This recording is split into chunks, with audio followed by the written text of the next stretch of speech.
Where's my pause button? You might just want to make it full screen too.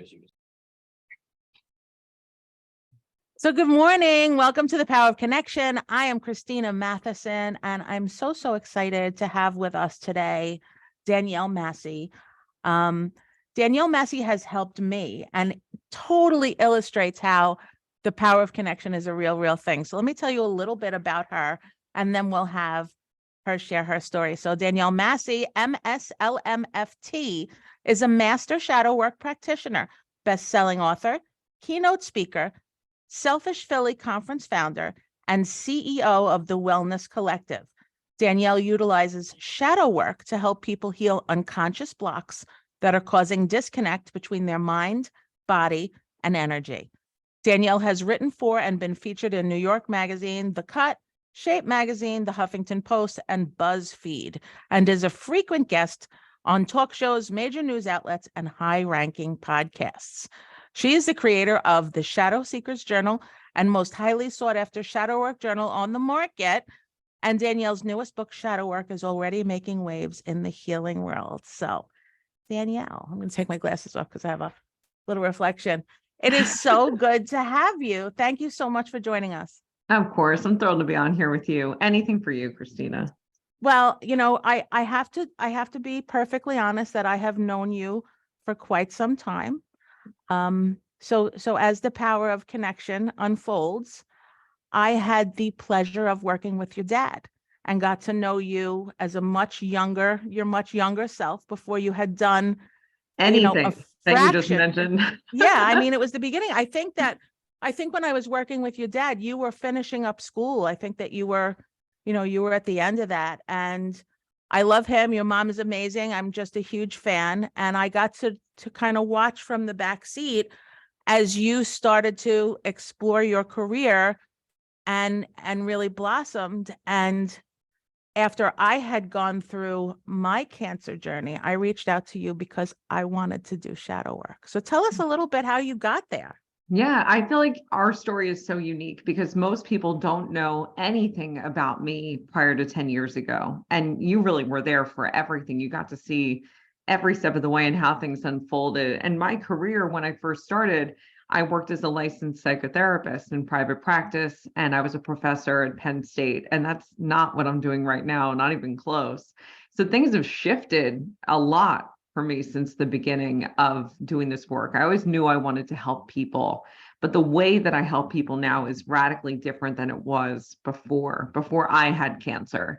So I think, and you can probably speak to this a lot, when you go through something like that, when you have a moment where your mortality is put into question, you can't settle anymore because you realize just how short life is and how precious life is and how important those connections that you have with people are. So you have to really make a choice at that moment. Do I want to keep living the way I've been living, or am I going to throw it all out and start over? Which is what I definitely did.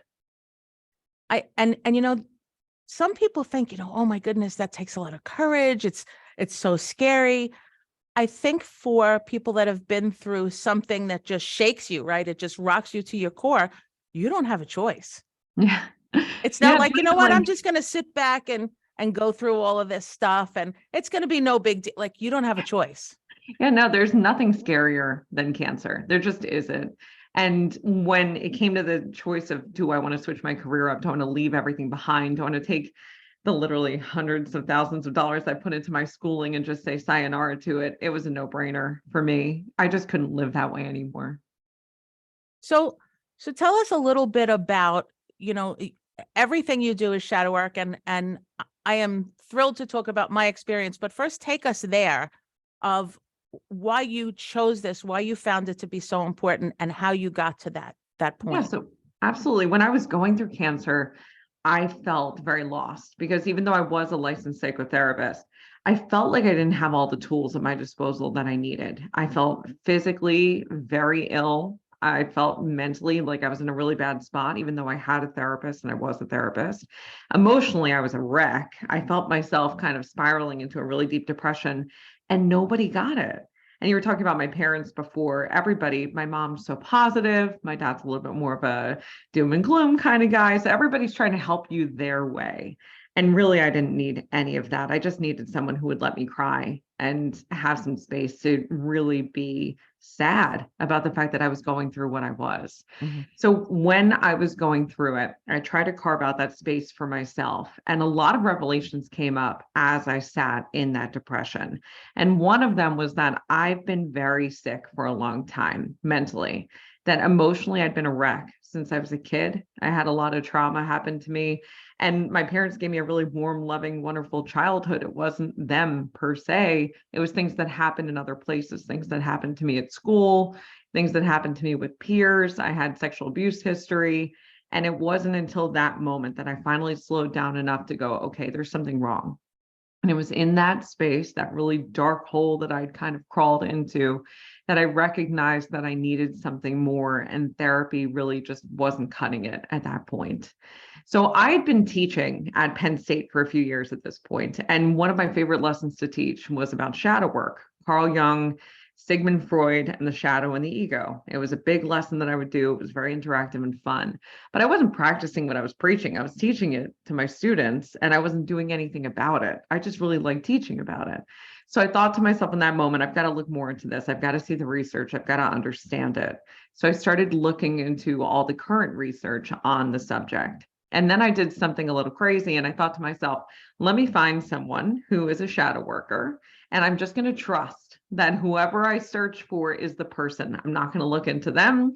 I'm not going to see what their training is. I'm just going to let it be because I'm too analytical. So I searched in Instagram, of all places, for shadow work. And this woman in the UK named Allison came up. She had no following. She didn't talk about shadow work on her page. It was in her bio, but that was it. I thought to myself, I got to go with this. I've got to trust it. She came up for a reason, and she changed my entire life. Allison was a licensed psychotherapist in the UK, just like me, who had left her therapy career behind to do shadow work. And she also would teach yoga on the side for fun. She was in her 70s at the time. She was definitely just kind of loving her life and really living from a place of peace, which is what I was lacking. It was the thing that I didn't have. Our first session, she dropped me down into a past life, which I believed in. I'd read books about them before, like Dr. Brian Weiss's Many Lives, Many Masters. But the analytical side of me was always like, okay, let's get the facts, let's get the data, until I saw my own. And it was the most crystal clear thing I've ever seen inside my head. Like, I could recall to you to this day the events of what happened there as easily as I could tell you what breakfast was like for me this morning. And that was it. I was hooked. I worked with her for about 2 years. We would do weekly sessions for the first handful of time that we were together. After about 6 months, it became biweekly. And we realized very early on that I could do what she did as well, that it was a natural gift that I had. So we would go back and forth between her doing shadow work with me and me doing it with her. And I would take her into her shadow over and over again for years. And when that was all said and done, and I got to the point where I'd kind of graduated from doing that work, she got sick. She had a massive tumor in her brain that she didn't know about, and she passed away within a few months. And it was hard for me, but I think it's such a different feeling knowing and kind of seeing what happens on the other side and trusting and having that sense of peace that this isn't it. This isn't the end. This is just kind of the beginning. It's just one iteration of all the things your soul will do. So I don't feel as heavy as I did anymore. And all the things that were weighing on me just don't. Even my cancer, I can look at it and it almost feels like it happened to someone else when I tell the story, because it's not something that defines me anymore. It's not something that I'm holding on to emotionally the way I was holding on to all of my traumas. Now I just feel really at peace. And that's what shadow work does. You know, that's so incredible that you were able to meet this woman and learn from her. It's almost like the universe sent you there to pull all of those gifts out of her so you could continue to pass them on and help other people.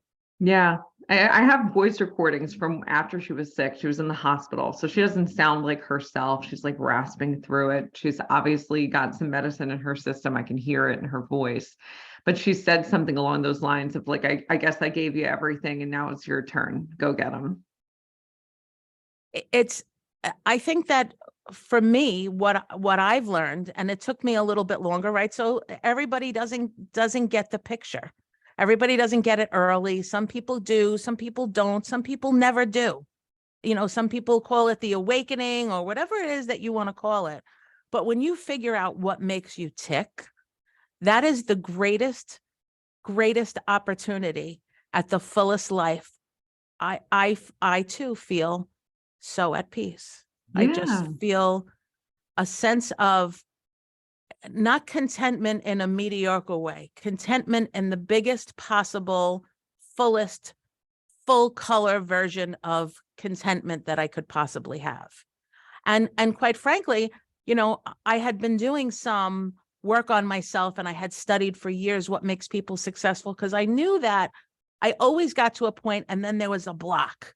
And I Mhm. got to a point and then there was a block, and something else would happen, and I would get to a certain level, and then I couldn't make it work. And if I had to use an analogy, I would say that I was always one that had so much determination that I would take the square block and shove it in the round hole. Like, that square block was going in that round hole, no matter what I had to do. And I worked so hard to get to every place that I was. Mhm. And so similar to you, I had a cancer diagnosis in 2020. So in the middle of the pandemic. And it rocked me, and I was riddled with anxiety. And my mom before me had breast cancer, but she died 40 years ago. So it was very different then. And the only real thing that I had for that, the only real perspective was that, okay, so you get this and then you die. Like, there was 40 years in between, but I couldn't see that.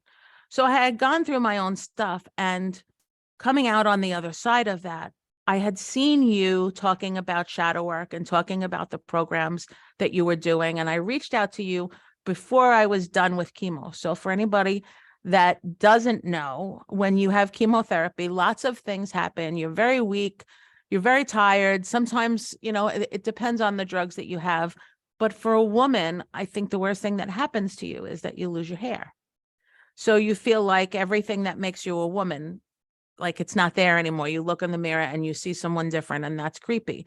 But when you come out of it, you just get this feeling of, like, what else are you going to do to me? There is nothing you can scare me with at this point. It's true. So after I had recovered from surgery, I started your shadow work program, because I knew that I just knew in my heart and soul that I was meant to be and do and have more.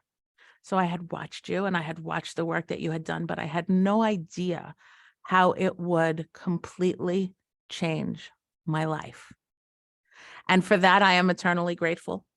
I even, after I did that, one of my daughters I sent to you, because she was having some stuff happen, and the same thing with her, it changed her life. So I don't want to talk about what actually happens in shadow work. I would prefer that you do it. But what I can say is that what you talk about in your analytical self, and you just have to go with it, that's a really big part of the journey, that you have to trust it. Like, all of a sudden you're in this meditation and you're, up in the stratosphere somewhere, and you're saying to yourself, like, am I imagining this? Is it like, have I just lost my mind? Yeah, I promise you, I thought the same things. Past life regressions, like, come on, come on. Like, it's just been so powerful for me. And it has left me with not only the faith in, the universe and everything spiritual that one can believe in, but the faith in myself and the confidence, because I know what's in there. So tell us a little bit more. You started your shadow work journey. You started to help people. How does it work? Yeah, so there's a scientific component, and then there's also the spiritual component. So I'll kind of break down first the scientific, like, what is it that we're actually doing when we're bopping around inside of our brains there? So in order to understand that, you have to understand how memories are created and stored within the mind and body, because it's a multi-layered process.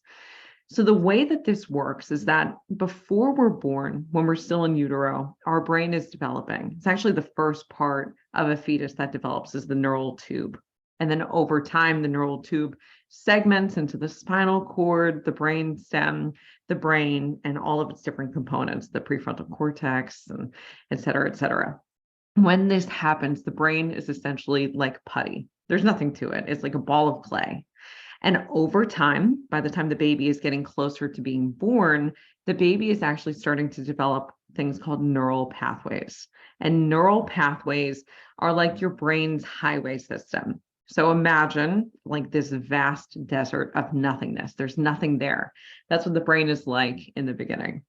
And then with each experience that the brain has or is subjected to from your senses, a pathway or a highway gets laid down. So in utero, the baby can't see, it's pitch black in there.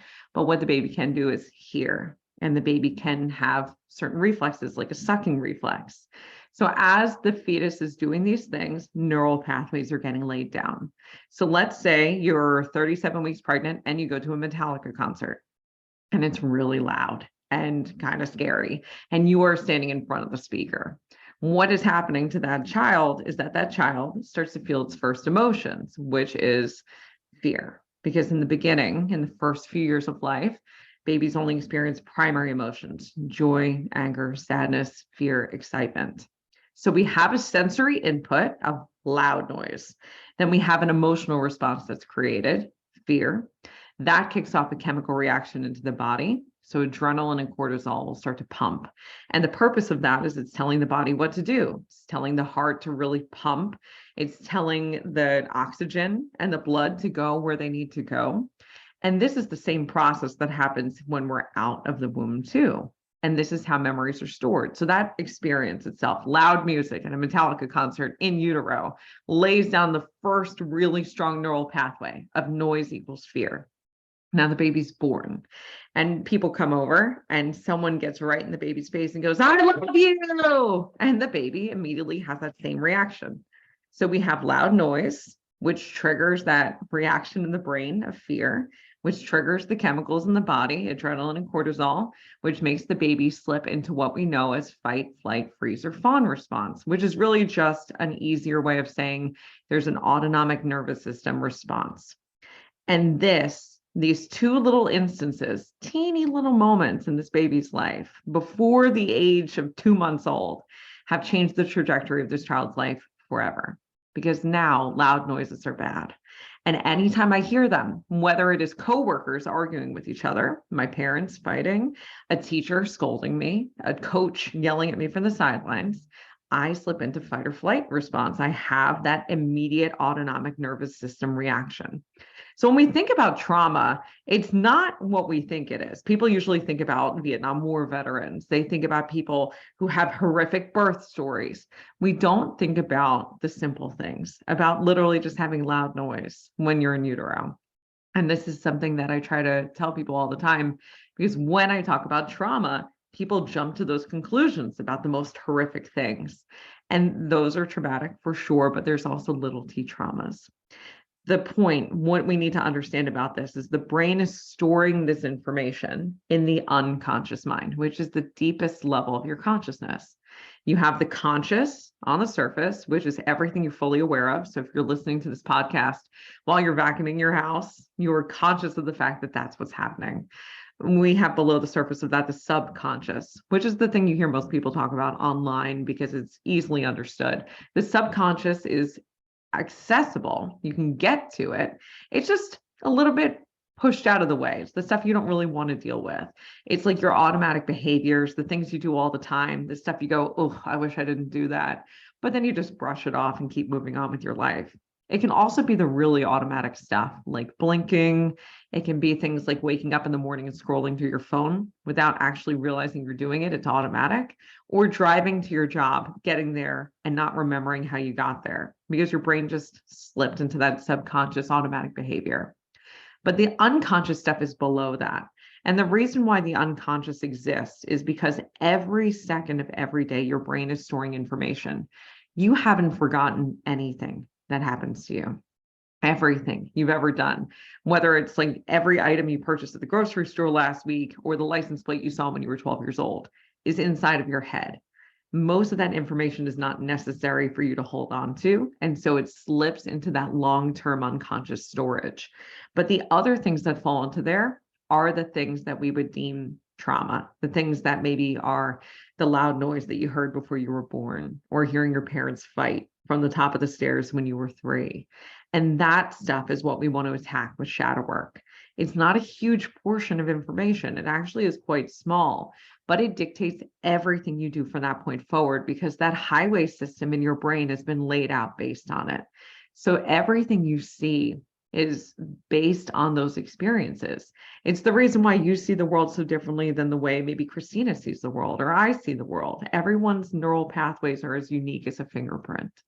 So with shadow work, what we want to do is we want to go into those early memories, the ones that were like the first highway, the first neural pathway that was laid down. And we want to re-experience them by interrupting that whole process we were talking about, the emotions, the sensory experience, the chemical reaction in the body, and the thoughts that go with it. And when we interrupt that, we can change the brain's neural wiring. And it sounds complicated, but really it's simple. What we're talking about doing is meditating, remembering the memory, and changing the way we breathe. So no one really knows. Like when I'm taking people in there, I'm not like, let's talk about your neural pathways and all the levels of the neocortex. We're talking about, let's just meditate and see what comes up. So it doesn't feel like it's hard. It doesn't feel like we're pushing for something. I know what's happening and I can see it. And the interesting thing, I don't even know if I've ever talked about this on a podcast, is after you do shadow work, there's a 4 to 5 hour window where your brain is breaking down the neural pathway. And I just went to this whole talk down in DC with this neuroscientist who does research on this. And she was showing us how people's eyes move after a neural pathway has been broken down. And what'll happen is the eyes will kind of waver a little bit and you don't realize it's happening. So your eyes will look in all different directions, or it'll be like a very, very fast back and forth. And what that signifies is that the neural pathway is breaking down. And it takes roughly 4 to 5 hours to do that. And then after that, you don't have that body reaction anymore. You don't have that intense response anymore, which is where we find that level of peace. Just, there's so much science in it. And when you are I was the person that you took through this journey, and I had no idea how much science was behind it. I was just putting my trust in you, but there was something that I had. So I was very, very, very claustrophobic. And throughout my treatment, this became an issue because I couldn't do an MRI. I couldn't do it. I couldn't go through that tube. We discovered the reason why when we met, but here's the thing that blew me away. So here I am. I know that I'm going to go and face this. I know you're taking me there. I'm thinking this is going to be awful. Like you're going to bring me to this horrible, traumatic place. And it couldn't have been further from the truth. I remember going to this particular place, right, through meditation, and you were there, you led me there, and I was so safe and not afraid. And I was able to let a lot of things go that I didn't even realize that I had. But I thought it would be scary, and it wasn't scary at all. It was so amazing and liberating and life-changing. So I didn't know about all of the science behind it, but I sure am grateful that you do. Thank you. I felt the same way when I first started shadow work, where I was like, oh, I don't want to go back and revisit moments of sexual abuse. Like, I don't want to go see those. I don't want to revisit my cancer. It was bad enough having to do it once. Mm-hmm. But when you do shadow work, the idea is to keep the body really calm and to make it feel like a relaxing experience, almost like it doesn't belong to you. It's kind of like you're watching a movie where maybe if it were happening to you, it would be like a 10 out of 10 emotionally. But when you're watching a movie, it's like a 4 where you're like, oh, I feel bad for them. It sucks that they had to go through that. So it just gives you a sense of distance from it. And that's really what we're doing, is we're creating a sense of distance internally so that it doesn't feel all-encompassing or overwhelming anymore. And that's the goal. We want people to leave feeling at peace for good, nothing that would ever backslide back. And that's exactly, my experience. So when I did this with you, we were in a group.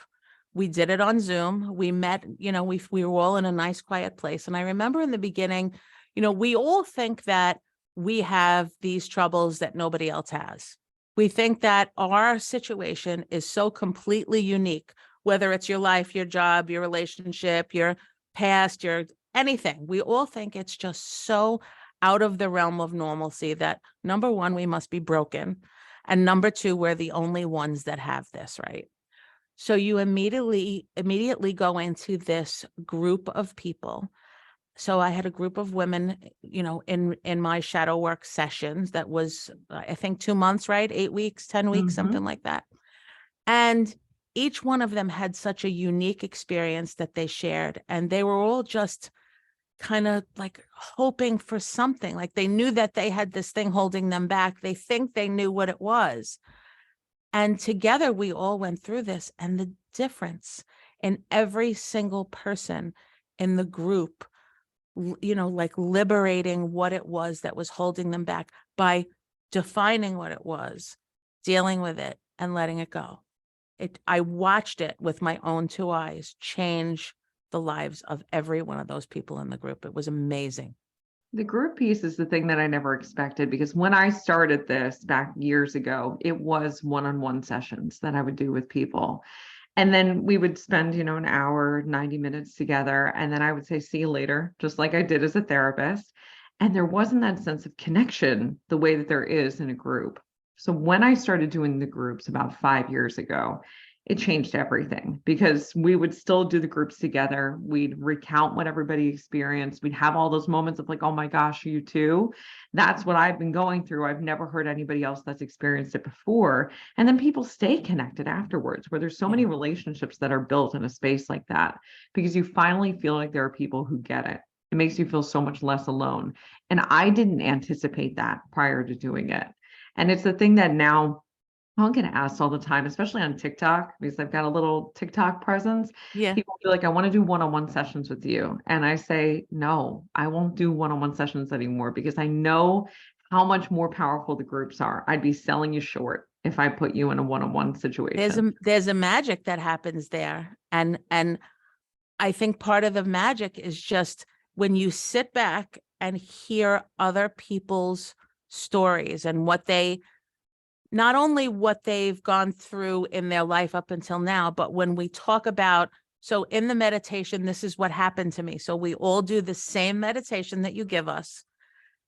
And when you start to hear these women that you really grow to trust them, there's a sisterhood there, and they all talk about, and then when we got to this point, and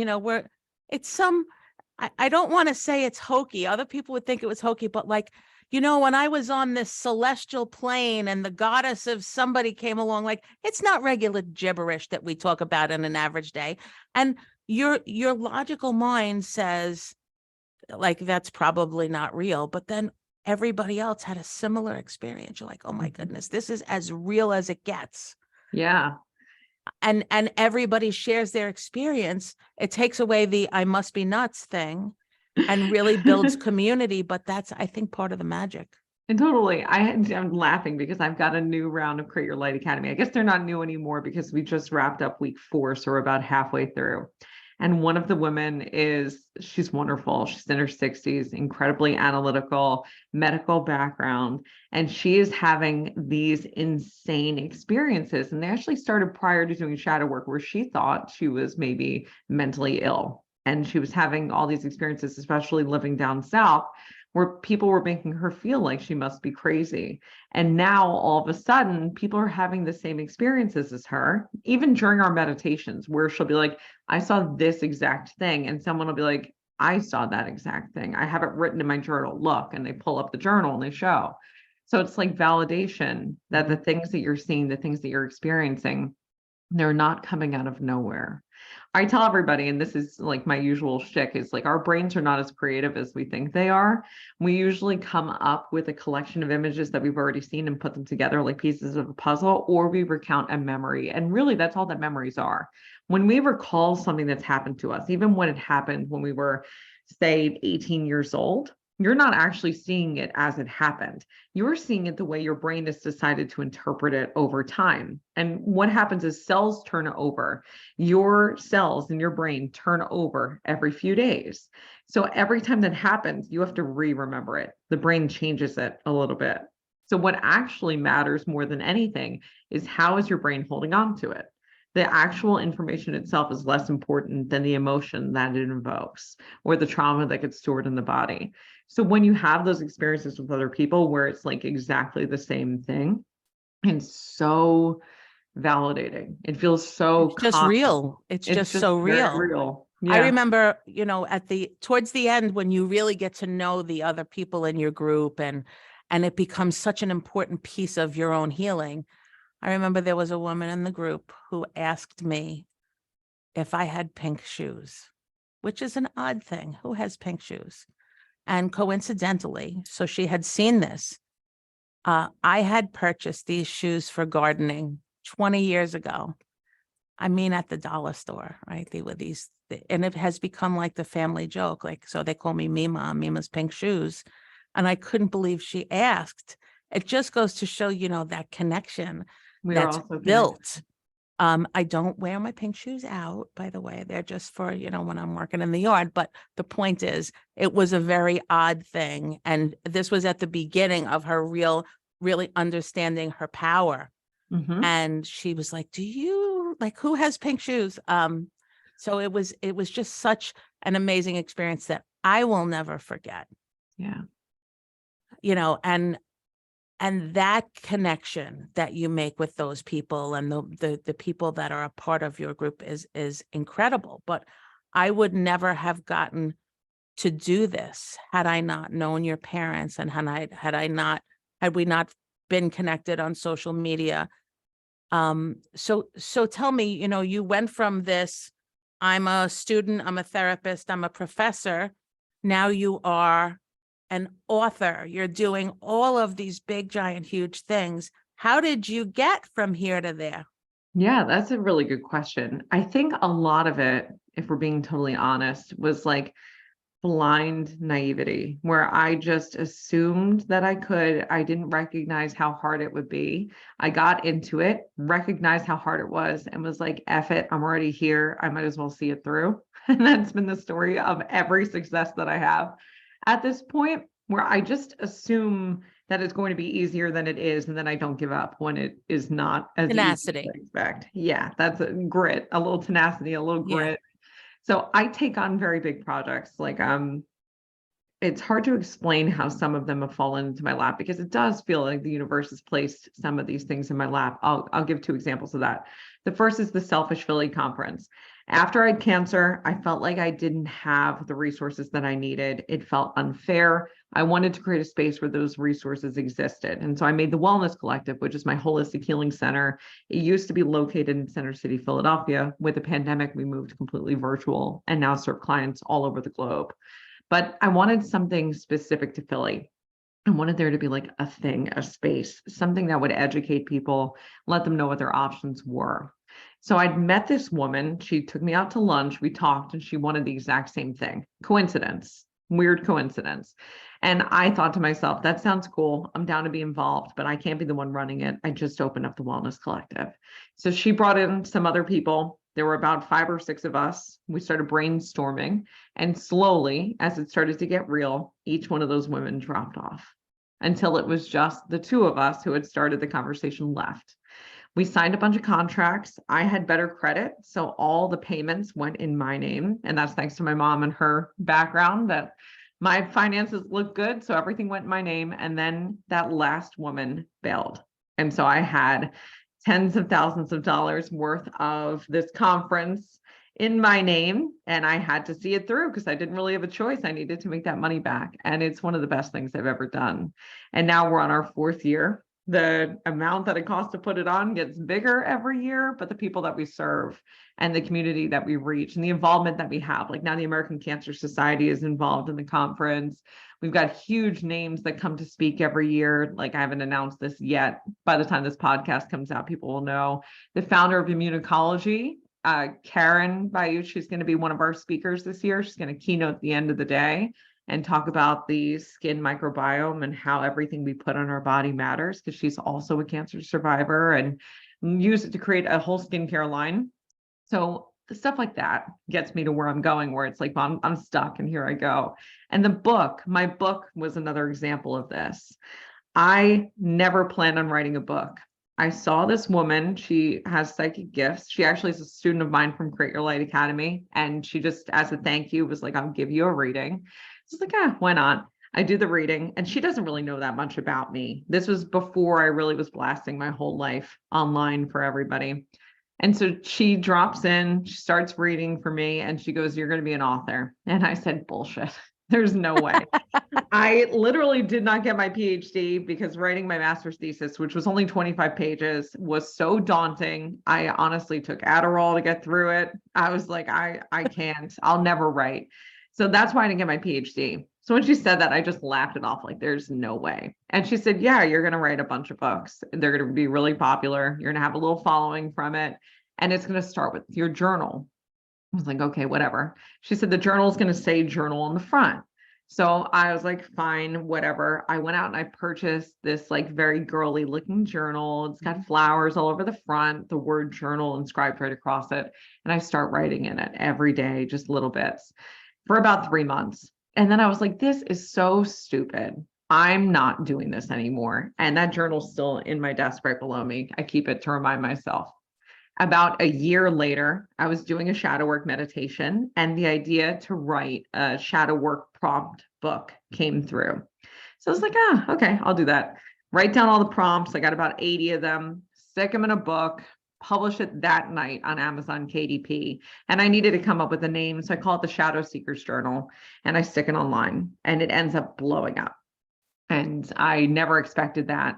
And because that blew up, I was like, okay, maybe there's something to this, because she messaged me and was like, so I guess the journal was first, huh?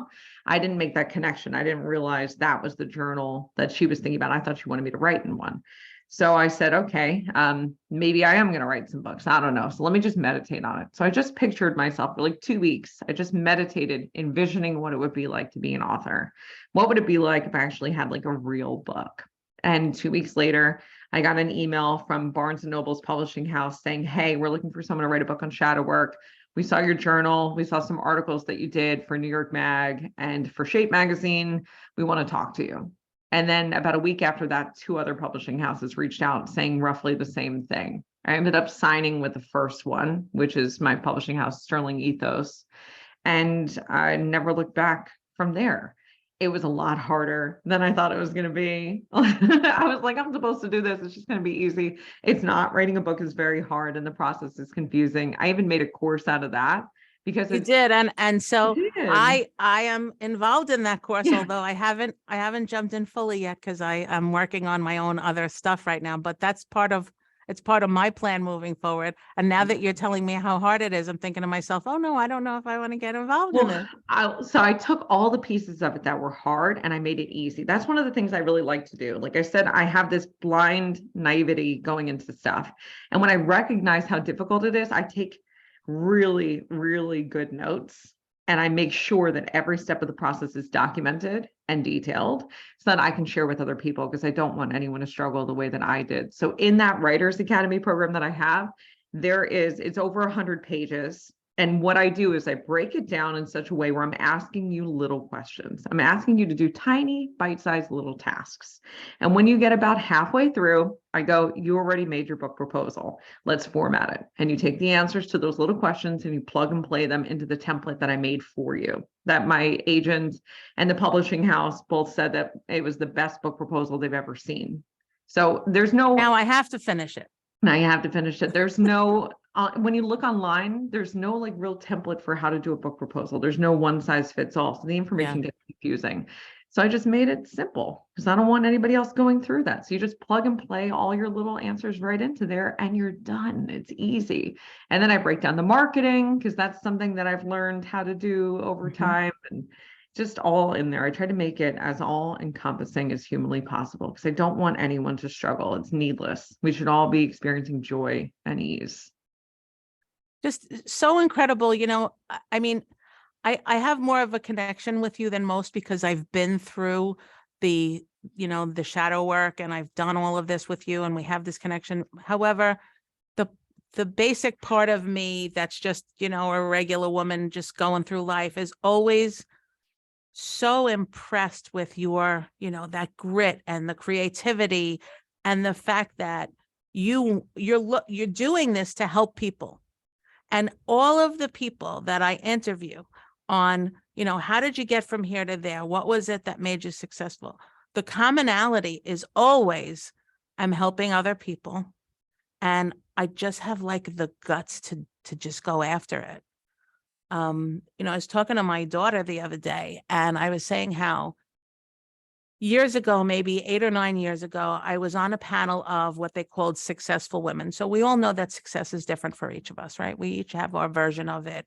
I happen to love that, I can go out and do big things today, and I can just have the most tiny little content life tomorrow. And that I know that peace comes from within me.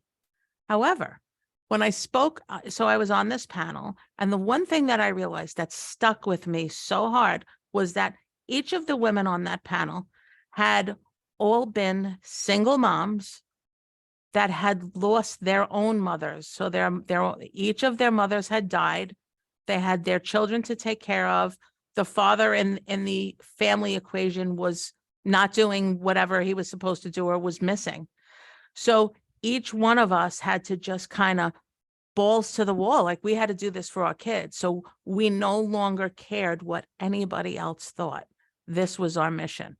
Mhm. And I remember leaving there thinking, is this what has to happen to us? Do we have to get to that point where our back is against the wall and we have no choice to be brave enough to go?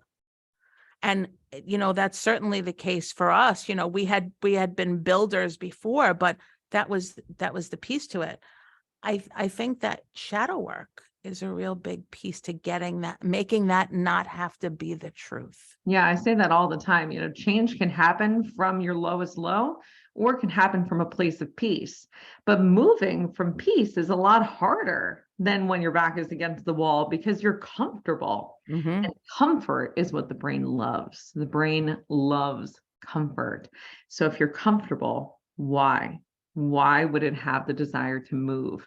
Even if it's something that's going to be amazing for you and is going to enrich your life and make you feel more accomplished, comfort is really hard to release. And we know that from so many different aspects of our life, whether it's relationships we stay in for too long, careers we stay in for too long. We like comfort. It's easier because it's known. And shadow work really is about embracing the unknown, going into spaces that make you uncomfortable on purpose to let yourself feel how it's going to be to sit with discomfort and know that it's going to be okay. Yeah. And I think something you and I discussed for a couple of minutes before starting to record today is the importance of the people in your life in making this happen, because connection really matters. And I think the further I get in my career and the more people that I see, like the women that you're talking about, the ones who risked everything and it worked out, the more of those people that I spend time with, the ballsier I get, because I have more empirical data to go, no, this is possible. Where I think the average person maybe isn't in crowds like that. Like when I hang out with some of my local mom friends who are just going through the day to day and they're not doing anything crazy, the conversations are much different and the moves are much more simplistic and it's risk averse. So I think who you surround yourself with makes a difference. And I think also your accessibility for the things that you want to reach are easier when you have those daredevils around you, because they're people who already know other people. So they can connect you with the people who can kind of pull you up to that next level with more ease. And they all know that the connection is the greatest thing you can give someone. They Mhm. all know that. And I think for me, if I'm going to connect somebody with someone else, I have to feel that it's not going to, come back at me in a bad way. Like, I have to feel that you want it, Mhm. that it's like you need air to breathe. Yeah. And then I will make those connections. So I've also said many times that it took me a very long time, almost until I was 50, to find my tribe. And I was just different. I was that mom, but I was this business owner, and the other moms, I thought maybe in my head that maybe they didn't like me because I was very different. I wasn't part of that tribe. I was just, I was a builder and a mover and a shaker, and I wasn't the regular mom where my kids were. Mm-hmm. And when I got older and I finally met a group of women that became my tribe that were just like me, and then I knew, I was like, okay, now I can do it. Mm-hmm. It You does. It can't helps look for you. them. The timing has to work. Yeah. I think nowadays too, it might even be a little bit different because in this day and age with social media the way that it is, there is an aspect of it where you can search a little bit where that wasn't the case before. Yeah. Even for me, like I'm in my mid 30s now. My life 10 years ago is not the life that I had now. And at the time I felt like that person that nobody understood, like people Yeah. didn't get it.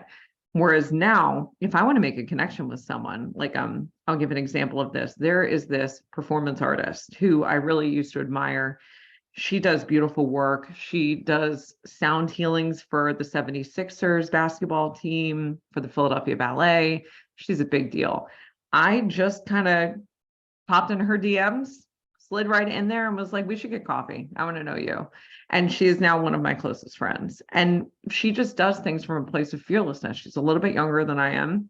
She doesn't have some of the same commitments. Like things are a little bit different with me, where every decision that I make, I have to make sure it's not impacting my husband or my children, putting us at risk in certain ways. I can still be risky, but I have to remember at the end of the day that I have to be able to pay my mortgage and feed my kids. There's no way Right. around that. She doesn't have those same limitations. So if she wants to fly somewhere and go do something, she's just going to do it.